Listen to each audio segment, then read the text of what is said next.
चोर गिरोह ने पुताई के मजदूर बनकर बकायदा रेकी की और फिर बड़ी वारदात को अंजाम दिया।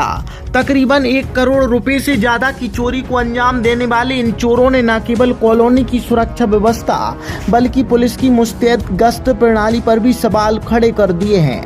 वैसे तो अब इस तरह की वारदातें पुलिस प्रशासन के लिए एक सामान्य घटनाक्रम बन चुकी हैं, परंतु जिस परिवार पर बीतती है उसके लिए यह किसी कहर से कम नहीं होती। प्रदेश की भारतीय जनता पार्टी की सरकार जिले की बिगड़ती कानून व्यवस्था और बढ़ते अपराध ग्राफ को देखने के बावजूद खामोश बैठी है। पुलिस अधीक्षक की कार्यप्रणाली लगभग 1 साल से विवादों के घेरे में है, पर प्रदेश सरकार मानो मौन व्रत धारण किए बैठी है। जिस तरह की तस्वीरें सीसीटीवी कैमरों में कैद हुई हैं, वे साफ बताती हैं कि चोरों को अब किसी का खौफ नहीं।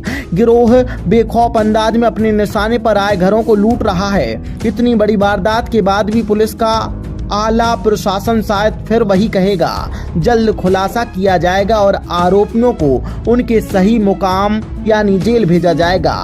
ऐसे बादिश शहर के वे परिवार पिछले 1 साल से सुन रहे हैं, जिनके घरों में ऐसी ही वारदातें हो चुकी हैं।